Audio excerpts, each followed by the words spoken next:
Hey guys, this is section 9.9 where we talk about deviations from Raoult's law in real solutions. So remember, in an ideal solution, the strengths of the interaction between the two components, we're going to look at, call them A and B. The interaction between AA and BB and AB are all the same. That's an ideal solution. Most solutions are not like that. In a real solution, the strength of the interaction between the two different components can be either greater or less than that in an ideal solution. If the AB interaction decreases relative to an ideal solution, we have what's called a positive deviation from Raoult's law. And this graph right here shows that deviation for the carbon disulfide acetone solution. The dashed lines represent what Raoult's law predicts, straight lines. Total pressure on top, partial pressure of carbon disulfide, partial pressure of acetone. And the lines, the curves, are real data. It's real data fitted to an equation. So the positive deviation, because the strength of the interactions between the carbon disulfide and the acetone is weaker than the strength of the interaction between the acetone molecules for each other and for the carbon disulfide molecules for each other, we increase the vapor pressure relative to an ideal solution. So total pressure increases. Also, the partial pressure of the carbon disulfide is greater than that of an ideal solution, and so is that of acetone. Now, it's just a lot more complicated situation than Raoult's law. Another difference in a real solution from an ideal solution is that the equations we showed in section 9.2 for delta G of mixing, delta S of mixing, delta V of mixing, and delta H of mixing are different, and they're not as precise. For a real solution, all we can say about the change in Gibbs energy of mixing is that it's negative. That's it. We know it happens spontaneously, so delta G is negative, but that's all we can say. And for an ideal solution, we had an equation which we could use to calculate it. Likewise, for delta S of mixing, we know that it happens spontaneously. The change in entropy of mixing is positive, but that's all we can say. For an ideal solution, we say delta V of mixing is 0, delta H of mixing is 0. Not so for a real solution. All we can say, guys, is that both of those values are not 0. Could be positive, could be negative.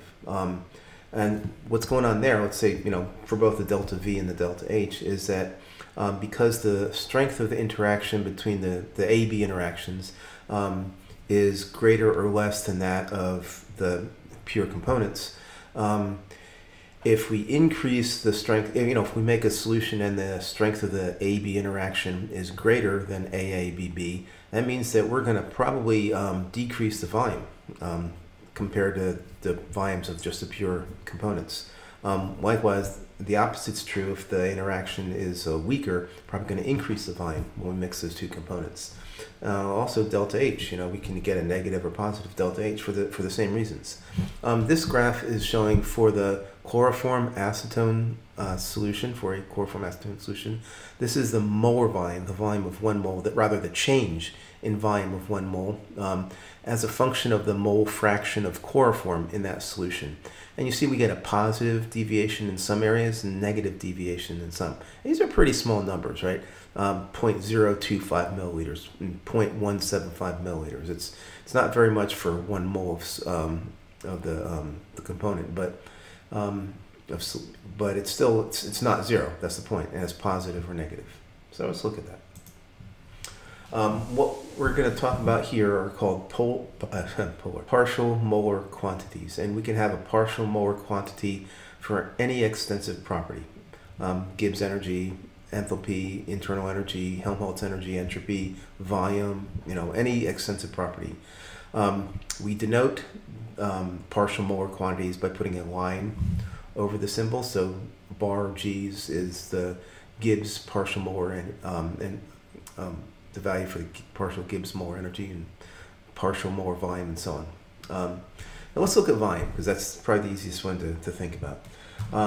If we have a mole of pure water at about 25 Celsius, the volume of that's about 18.1 milliliters, right?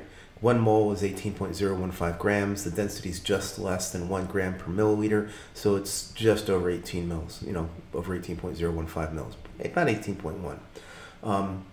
Now, here's the thing though, if you add 1 mole of water to ethanol so that you end up with a mole fraction of water being 0.75 and 0.25 ethanol, the volume of the solution that you get by adding 1 mole of water is not, you don't increase it by 18.1 mils, but rather only by about 16 mils. Right? And that's because we have a negative deviation from Raoult's law. The strengths of the interactions between water and ethanol are going to be stronger. So the partial molar volume. Okay, here's a definition. This last paragraph is a definition, which are always good, right? Definition of the partial molar volume of a substance is this. It's the volume by which the solution changes, the volume that the solution changes when you add 1 mole of that substance to a much, much larger volume of solution. The reason for that larger volume of the solution is that we don't want the concentration, the composition to change. So if we add some of the substance, 1 mole of the substance, to a large volume of solution, large enough so that the composition doesn't change. The change in volume is the partial molar volume of that substance. Mathematically, which is great, here's a definition. The partial molar volume of substance 1. So this is for a solution that we make by combining 2 different substances, 1 and 2. The partial molar volume of substance 1 is a function of pressure, temperature, how many moles of that substance we have, and how many moles of the other substance we have. It's equal to the partial V with respect to the number of moles of that component at constant pressure, temperature, and number of moles of the other component. So how the volume changes by adding this stuff. That's what this means, partial V, partial N. Which means that the volume, the total volume of the solution, it's just equal to the moles of one component times its partial molar volume plus the moles of the second component times its partial molar volume. And there's a relationship between partial molar volumes, just like we had between chemical potentials when we developed the Gibbs-Duhem equation in section 9.5. The Gibbs-Duhem equation for partial molar volumes looks like this. The mole fraction, 2-component system, the mole fraction of component 1 times d partial molar volume of 1 plus the mole fraction of component 2 d mole volume of component 2 equals 0. Or the d molar volume 1 is equal to negative mole fraction of 2 over mole fraction of 1 d molar volume of 2. That negative sign means that they go in the opposite directions. One increases, the other decreases. And that's what this graph is showing here, guys. It's showing the partial molar volume of chloroform in a chloroform acetone solution as a function of the molar the mole fraction of chloroform out here. This axis right here, this y-axis is for acetone, the partial molar volume of acetone. This one's for the partial volume of chloroform. And so when the partial molar volume of chloroform decreases, that of acetone increases. That's that negative sign here, and vice versa.